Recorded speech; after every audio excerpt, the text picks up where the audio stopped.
में सिकंदर को एक ऐसा इंसान कहा जाता है जिसने दुनिया के ज्यादातर हिस्सों को जीत लिया था। सिकंदर भारत को भी जीतना चाहता था, लेकिन हमारे देश के एक बहादुर राजा की वजह से सिकंदर भारत को जीतने में नाकाम रहा।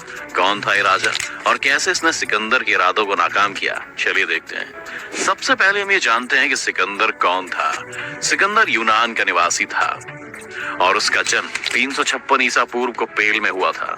अपने बाप फिलिप की मौत के बाद सिकंदर मैसेडोनिया का शासक बना और उस वक्त सिकंदर की उम्र महज 19 साल थी। मैसेडोनिया की गद्दी पर बैठने के बाद ही सिकंदर ने दुनिया को जीतने का मकसद बना लिया और अपने इस इरादे को पूरा करने के लिए निकल पड़ा। सिकंदर दुनिया को जीतने के लिए अपने रास्ते में आने वाली हर मुश्किल और हर ताकत को खत्म करता चला गया। जहाँ एक तरफ दुनिया की बड़ी बड़ी ताकतें सिकंदर के सामने घुटने टेक रही थीं, वहीं दूसरी ओर छोटी छोटी रियासतों ने तो अपने आप ही उसके सामने सरेंडर कर दिया और उसको अपना राजा मान लिया। उस वक्त दुनिया में कोई इंसान ऐसा नजर नहीं आ रहा था जो उसको हरा सके या उसकी टक्कर ले सके, सिवाय एक इंसान के, और वो इंसान कोई और नहीं बल्कि हमारे देश का एक राजा था जिसका नाम था पोरस। दोस्तों, राजा पोरस एक ऐसा इंसान था जिसके साथ ना तो इतिहास ने इंसाफ किया और ना ही उसके देश वालों ने, क्योंकि भारतीय इतिहासकारों ने राजा पोरस को वो अहमियत नहीं दी जिसके असल में वो हकदार थे। आपको जानकर हैरानी होगी कि राजा पोरस के बारे में दुनिया को ज्यादातर जानकारी यूरोपीय इतिहासकारों से मिली। भारतीय इतिहास में राजा पोरस के बारे में जानकारी तो है, लेकिन इतनी ज्यादा नहीं है। अब थोड़ी जानकारी राजा पोरस के बारे में हम आपको बता देते हैं। राजा पोरस ने अपनी सल्तनत कैसे हासिल की, इसके बारे में भारतीय इतिहास की किताबों में ज्यादा मालूमात नहीं है, लेकिन ये बात तो सच है कि 327 ईसा पूर्व झेलम नदी के किनारे जो एरिया आज पाकिस्तान के पास मौजूद है, वहाँ राजा पोरस का राज्य हुआ करता था। जिस वक्त बादशाह सिकंदर पूरी दुनिया को जीतने के लिए निकला था, उसी वक्त भारत में भी राजा पोरस के नाम से एक नई ताकत उभर रही थी। धीरे धीरे राजा पोरस छोटे छोटे कबीलों और बादशाहों को हराकर बहुत ताकतवर हो चुका था। राजा पोरस के लोग ईरान के बादशाह दारा को टक्कर देने को मानने लगे थे। सिकंदर धीरे धीरे ईरान की बॉर्डर पर पहुंच चुका था। ईरान को राजा पोरस का पड़ोसी समझा जाता था।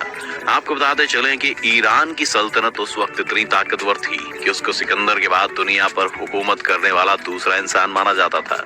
यही वजह थी कि सिकंदर को इस सल्तनत को जीतने के लिए कई लड़ाइयां लड़नी थी। जब सिकंदर और ईरान के राजा के बीच आखिरी लड़ाई हुई तो बुरे और खतरनाक हालात में ईरान के बादशाह दारा ने अपने पड़ोसी राजा पोरस से मदद मांगी। बादशाह ने राजा पोरस को खत लिखकर मदद मांगी। खत पढ़ते ही राजा पोरस ने अपनी तरफ से हाथियों का एक दस्ता ईरान के बादशाह की मदद के लिए भेज दिया, मगर सिकंदर को उसके जासूसों से इसकी खबर लग गई और उसने हाथियों के इस दस्ते को ईरान पहुंचने से पहले ही ईरान पर हमला कर दिया, जिसमें ईरान की ज्यादातर फौज मारी गई और बची हुई फौज ने खुद अपने बादशाह दारा को मार डाला और सिकंदर को अपना बादशाह मान लिया। राजा पोरस की तरफ से ईरान वालों के लिए भेजी गई मदद को देखकर सिकंदर को इस बात का अंदाजा हो गया था कि ईरान के बाद अभी भी एशिया में एक ऐसी ताकत है जो मेरे सामने लड़ाई के लिए खड़ी हो सकती है। इसीलिए सिकंदर ने इरादा किया कि अब वो इस ताकत को खत्म करके ही वापस लौटेगा। ईरान को पूरी तरह से अपने कब्जे में कर लेने के बाद सिकंदर अफगानिस्तान के रास्ते से होता हुआ भारत की ओर निकल पड़ा। रास्ते में पड़ने वाले छोटे छोटे कबीलों को अपनी हुकूमत में लेते हुए सिकंदर आगे बढ़ता चला गया। भारत की सीमा में घुसते ही तक्षशिला के राजा आभी ने सिकंदर का जोरदार स्वागत किया और उसके लिए एक जश्न का भी इंतजाम किया, जिसमें सारी रात शराब और नाच गाना हुआ। राजा आम्भी ने सिकंदर को मदद के लिए 5000 हाथी और कुछ सिपाही भी उसकी सेना में शामिल कर दिए। राजा आम्भी के अलावा बाकी छोटे राजाओं ने तो सिकंदर का सपोर्ट किया या चुपचाप बैठकर राजा पोरस की बर्बादी का तमाशा देखने का फैसला कर लिया। दस्तूर के मुताबिक सिकंदर ने राजा पोरस के दरबार में अपना एक आदमी भेजा। उसने राजा पोरस से कहा कि अगर वो सिकंदर को अपना राजा मान ले तो बादशाह उनसे जंग नहीं करेगा, बल्कि उन्हें आराम से अपना राज्य करने देगा और चुपचाप चला जाएगा। राजा पोरस ने उसकी बात ठुकरा दी, जिसकी वजह से सिकंदर गुस्सा हो गया और अपनी फौज लेकर पोरस पर हमला करने के लिए निकल पड़ा। लेकिन पानी से पूरी तरह भरी झेलम नदी ने सिकंदर का रास्ता रोक लिया। नदी के उस पार अपनी पूरी फौज लेकर राजा पोरस भी सिकंदर का मुकाबला करने के लिए तैयार थे। इतिहासकारों का मानना है कि राजा पोरस के पास सिकंदर से ज्यादा बहादुर सिपाही थे जो अपने देश के लिए अपनी जान तक देने के लिए तैयार थे। इसके अलावा पोरस की फौज में 300 ऐसे हाथी थे जिन्हें खास तौर से जंग के लिए तैयार किया गया था। उस वक्त हाथियों को जंग का सबसे ताकतवर हथियार माना जाता था।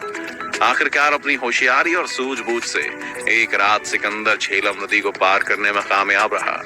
नदी पार करते ही सिकंदर का मुकाबला पोरस की एक छोटी सेना से हुआ, जिसका कमांडर पोरस का अपना ही बेटा था। इस सेना को सिकंदर ने बड़ी आसानी से हरा दिया। इसके बाद राजा पोरस और सिकंदर के बीच लड़ाई शुरू हो गई। आपको एक और बात बताते चलें कि यह लड़ाई इतिहास की इकलौती ऐसी लड़ाई थी जिसमें टाइम तय किया गया था कि सूरज निकलने से सूरज डूबने तक ही लड़ाई होगी, रात में कोई लड़ाई नहीं होगी। शुरू में तो राजा पोरस की सेना पर सिकंदर और उसकी सेना भारी पड़ गए, मगर बाद में जब राजा पोरस ने अपने हाथियों को लड़ाई के मैदान में उतारा तब लड़ाई एकदम बदल गई, क्योंकि ऐसा पहली बार हुआ था जब सिकंदर की सेना ने हाथियों की सेना से मुकाबला किया हो। थोड़ी देर में सिकंदर की सेना घबरा गई और सेना में हाहाकार मच गया, मगर इस बार भी सिकंदर ने अपनी होशियारी से लड़ाई का रुख बदल दिया।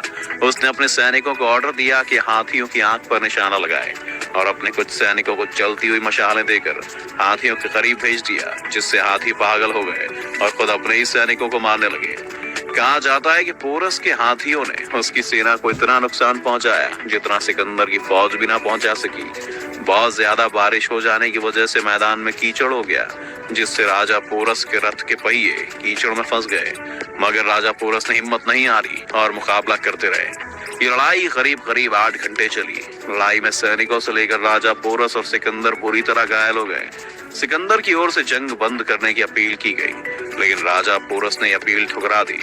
सिकंदर ने राजा पोरस के एक दोस्त, वैसे तो राजा पोरस का दोस्त था मगर पहले ही सिकंदर से जा मिला था, उसको सिकंदर के पास भेजा। उसके बाद समझाने पर राजा पोरस लड़ाई बंद करने को तैयार हो गए। यूरोपीय इतिहासकारों का मानना है कि लड़ाई का कोई भी रिजल्ट नहीं निकला, या फिर राजा पोरस को इसमें जीत मिली और सिकंदर वापस चला गया। यहीं पर है सिकंदर का एक बहुत ही पसंदीदा घोड़ा जिसका नाम बाऊ केफला था। उसकी मौत हो गई और सिकंदर उदास हो गया।